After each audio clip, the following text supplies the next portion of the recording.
दोस्तों, Indian mythology में 7 चिरंजीवी की बात की गई है जो इस ब्रह्मांड के अंत तक जीवित रहने वाले हैं। गीता के अध्याय 2 और श्लोक 27 में कहा गया है कि जातस्य ही ध्रुवम जन्मृतस्य चा तस्मात् अपरिहार्य रथेन त्वं शोचितुम अहर्षि। मतलब, जिसने जन्म लिया है उसकी मृत्यु निश्चित है और जिसकी मृत्यु हो गई है उसका पुनर्जन्म भी निश्चित है। लेकिन जब गीता में ऐसा कहा गया है तो ये 7 चिरंजीवी प्रकृति के नियम को तोड़ने की कोशिश क्यों कर रहे हैं? ब्रह्मांड के बने रहने तक इनके बने रहने का भी तो कोई उद्देश्य होगा। पुराणों में कहा गया है कि अश्वत्थामा बलि व्यासो हनुमांश्च विभीषण कृपा परशुरामश्च सप्तेहे चिरंजीविनी। अर्थात अश्वत्थामा, बलि, व्यास, हनुमान, विभीषण, कृपाचार्य और भगवान परशुराम ये सभी चिरंजीवी हैं।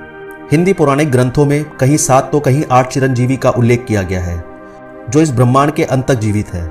इस कहानी की शुरुआत करते हैं रामायण से। हनुमान जी का नाम प्राचीन श्लोकों में सब चिरंजीवी की सूची में शामिल है।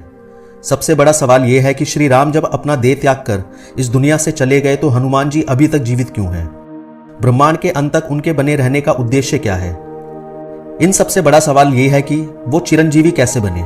कहा जाता है कि जब हनुमान जी श्री राम का संदेश सीता माता के पास लेकर गए तब सीता माता जो पिछले कई समय से पीड़ा में थी, उनकी पीड़ा हनुमान के संदेश से काफी कम हुई और इसलिए उन्होंने हनुमान जी को वरदान दिया कि वो ब्रह्मांड के अंत तक जीवित रहेंगे। हनुमान जी चिरंजीवी क्यों हैं, इस बात का उत्तर उनके बचपन की घटना से भी मिलता है। बचपन में एक बार हनुमान जी चमकते हुए सूरज को फल समझ के निगलने ही वाले थे, तभी इंद्र ने उन पर अपने वज्र से प्रहार किया और वो धरती पे आ गिरे। हनुमान जी इतने घायल हो चुके थे कि उनका बच पाना मुश्किल था। तब उनके पिता पवन देव ने पूरी दुनिया की ही हवा रोक दी। हवा के बिना किसी का भी बच पाना मुश्किल था। ऐसे में 33 कोटि देवी देवताओं ने न सिर्फ हनुमान को ठीक किया बल्कि उन्हें बहुत सारी शक्तियां दी और ब्रह्मांड के अंत तक हमेशा जीवित रहने का वरदान दिया। रामायण के बाद महाभारत में भी हनुमान का उल्लेख मिलता है। महाभारत में हनुमान ने भीम के साथ युद्ध किया था।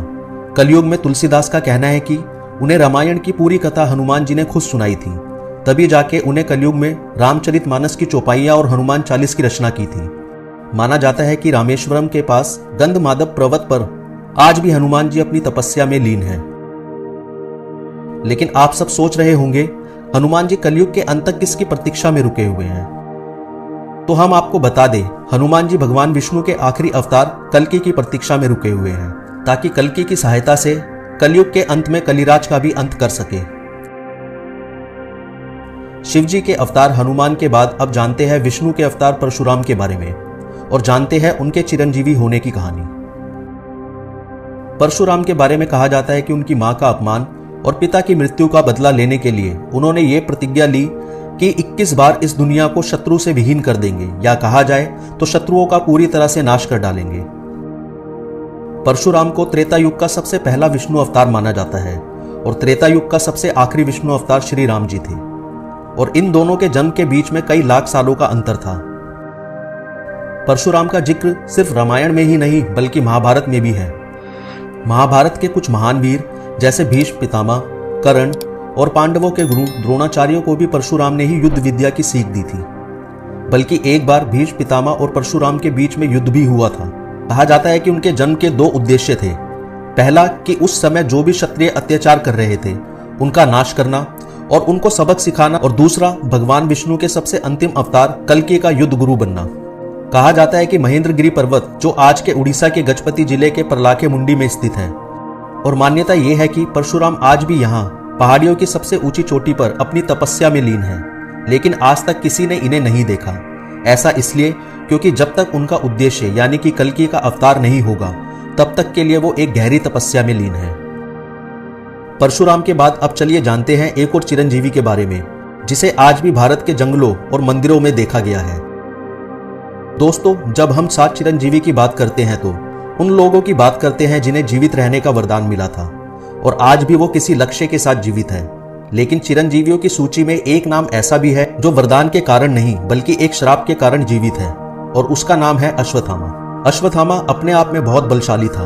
वो पांडवों और कौरवों के गुरु द्रोणाचार्य का बेटा था जिसके पास बहुत सी शक्तियां थी, यहां तक कि उसे ब्रह्मास्त्र का उपयोग भी करना आता था। अश्वत्थामा ने महाभारत में कौरवों की तरफ से युद्ध किया और अपने ब्रह्मास्त्र से पांडवों को बहुत नुकसान पहुंचाया। लेकिन आखिर में सच्चाई की जीत हुई, पांडव जीते और कौरव हार गए और अश्वत्थामा को यह हार बर्दाश्त नहीं हुई। उसने अपने सबसे अच्छे मित्र दुर्योधन को युद्ध भूमि में दर्द से तड़पता देखा और उसने कहा कि वो पांडवों का नाश कर देंगे और इसके बाद वो पांडवों के शिविर की ओर चले गए। वहां जाके उसने पांडवों के सोते हुए 5 बच्चों को मार डाला, लेकिन उसके बाद भी अश्वत्थामा को शांति नहीं मिली। उसके बाद उसने अर्जुन के बेटे अभिमन्यु की विधवा पत्नी उत्तरा के पेट में पल रहा बच्चा, जिसका नाम बाद में परीक्षित रखा गया, अश्वत्थामा उसे भी मारना चाहता था और उसके लिए उसने अपने ब्रह्मास्त्र का उपयोग किया। लेकिन श्री कृष्ण ने परीक्षित को बचा लिया। लेकिन पांडवों के 5 बच्चों को मारने से कृष्ण बहुत क्रोधित हुए और श्री कृष्ण ने अश्वत्थामा को श्राप दिया, तुम्हें अपनी हार बर्दाश्त नहीं है, तुम्हें दुर्योधन का दर्द बर्दाश्त नहीं है, लेकिन तुम इसी दर्द के साथ इस ब्रह्मांड के अंत तक जीवित रहोगे। मैं तुम्हें अमर रहने का वरदान नहीं, अमर रहने का श्राप देता हूं। श्री कृष्ण ने कहा, तुम कुष्ठ रोगों के साथ जीवित रहोगे और अपने इलाज के लिए इधर उधर घूमते रहोगे। ऐसा कहते हुए श्री कृष्ण ने अश्वत्थामा के माथे पर जो मणि थी उसे उखाड़ लिया। कहा जाता है जब अश्वत्थामा का जन्म हुआ तब उनके माथे पर एक मणि थी। इसके चलते ना उन्हें कोई हरा सकता था और ना वो किसी रोग से परेशान होते थे और ना ही उन्हें कोई बीमारी लगती थी। लेकिन उसने धन और राज्य के लालच में अपनी शक्ति का हमेशा दुरुपयोग किया। कहा जाता है कि मध्य प्रदेश के बुरहानपुर में असीरगढ़ का एक किला है जहां भगवान शिव का एक बहुत प्राचीन मंदिर है। बताया जाता है अश्वत्थामा हर सुबह यहां पूजा करने आते हैं। पुजारी के आने से पहले हर रोज फूल और पूजा की सामग्री मिलती है और इसी मंदिर के आसपास एक अजीब से 12 से 14 फीट लंबे इंसान को कई बार देखा गया है जो लोगों से हल्दी और तेल मांगता है। इसके साथ ही मध्य प्रदेश के एक आयुर्वेदिक डॉक्टर और गुजरात के एक रेलवे इंजीनियर ने भी ऐसा कुछ दावा किया है। पृथ्वीराज के जीवन पर लिखी गई किताब पृथ्वीराज रासो में भी अश्वत्थामा का उल्लेख मिलता है। इस किताब में बताया गया है कि पृथ्वीराज जब मोहम्मद गौरी से हारने के बाद भटकते हुए जंगल की ओर चले गए तब उनकी मुलाकात जंगलों में अश्वत्थामा से हुई। बताया जाता है कि पृथ्वीराज ने अश्वत्थामा के सिर पर मणि के निकलने का घाव और इन्फेक्शन का इलाज करने की भी कोशिश की, लेकिन वो घाव ठीक नहीं हुआ और अश्वत्थामा वहां से चले गए। तो ये थी अश्वत्थामा के चिरंजीवी होने की कहानी। अब बात करते हैं विभीषण की। विभीषण को रामायण का एक मुख्य पात्र माना जाता है। वो रावण के भाई थे और राम रावण युद्ध में उन्होंने राम की बहुत सहायता की थी। लंका की हर महत्वपूर्ण जानकारी और रावण की कमजोरी से उन्होंने राम को परिचित करवाया था और इस बात से श्री राम बहुत खुश थे। वो विभीषण को अपना सबसे अच्छा मित्र मानते थे और रावण की मृत्यु के बाद राम ने विभीषण को लंका का राजा बनाया और वो लंका में अपना राजकाज देखने लगे। लेकिन उन्हें श्री राम के दर्शन की आदत सी हो गई थी। जब भी उन्हें अवसर मिलता वो लंका से अयोध्या जाते और श्री राम के दर्शन करते। कुछ समय बाद श्री राम दुनिया को छोड़कर जाने वाले थे। विभीषण को जब इस बात का पता चला तो हनुमान की तरह वह भी बहुत दुखी हुए और उन्होंने श्री राम से कहा कि ऐसे तो मैं जीवित नहीं रह पाऊंगा, मुझे भी आप अपने साथ ले चलिए।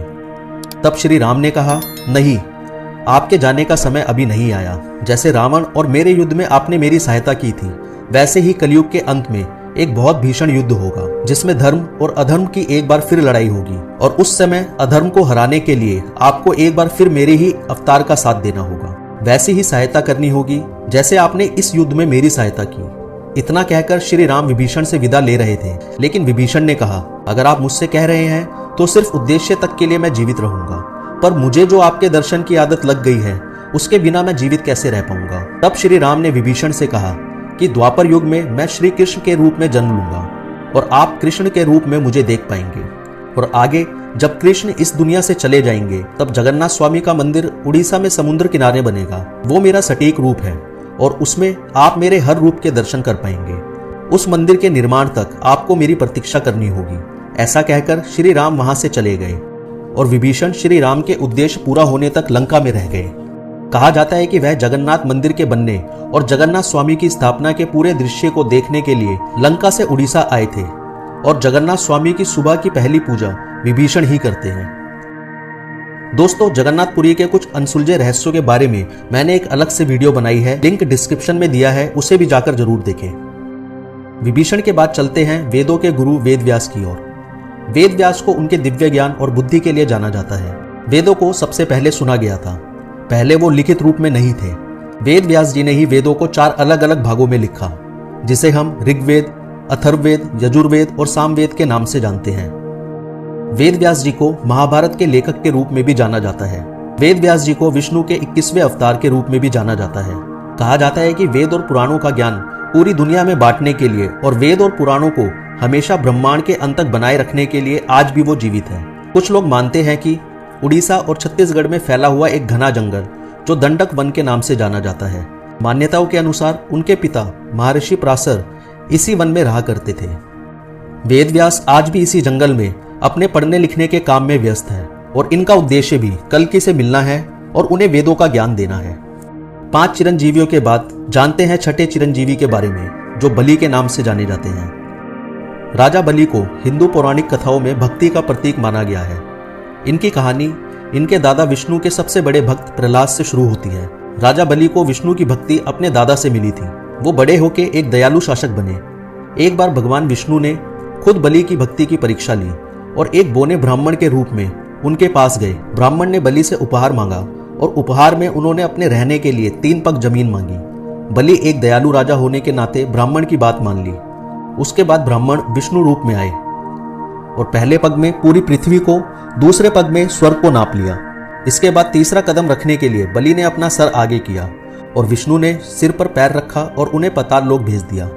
हिंदू पौराणिक कथाओं के अनुसार भगवान विष्णु ने उन्हें अमर रहने का वरदान दिया और अपने लोगों द्वारा पूजे जाने के लिए साल में एक बार धरती पर लौटने की अनुमति दी। ओणम के नाम से जाना जाने वाला त्योहार आज भी भारत के कई राज्यों में मनाया जाता है।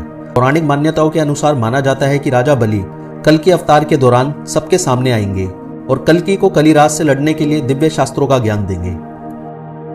अब जानते हैं हमारे 7वें चिरंजीवी कृपाचार्य के बारे में। अगर आपने महाभारत देखी है तो कृपाचार्य का नाम जरूर सुना होगा। गुरु कृपाचार्य कौरव और पांडवों के गुरु थे। गुरु कृपाचार्य को महाभारत में अश्वत्थामा के मामा के रूप में भी जाना जाता है। कहा जाता है गुरु कृपाचार्य अपनी मृत्यु के बाद स्वर्ग में वास करने लगे थे, जहां वो देवताओं के सलाहकार के रूप में काम करते थे। अपने तपस्या के बल पर उन्हें चिरंजीवी होने का वरदान मिला था। मान्यता यह है कि आज भी वो हिमालय की किसी पहाड़ी पे अपनी तपस्या में लीन है, ताकि जब भी आवश्यकता हो वो वापस आ सके, और उनकी भी आवश्यकता कल्कि के काल में ही पड़ने वाली है। माना जाता है कि 4,25,000 वर्ष बाद कल्कि इस दुनिया में अवतार लेंगे, तब जाकर कलयुग का अंत होगा। तो दोस्तों, ये थे हमारे 7 चिरंजीवी। अगर आप लोगों को इन चिरंजीवियों के बारे में कुछ इंटरेस्टिंग पता है तो कमेंट बॉक्स में ज़रूर बताएं। और आपको ये वीडियो अच्छी लगी तो वीडियो को लाइक करें और ऐसी ही वीडियो देखने के लिए चैनल को सब्सक्राइब करें। धन्यवाद।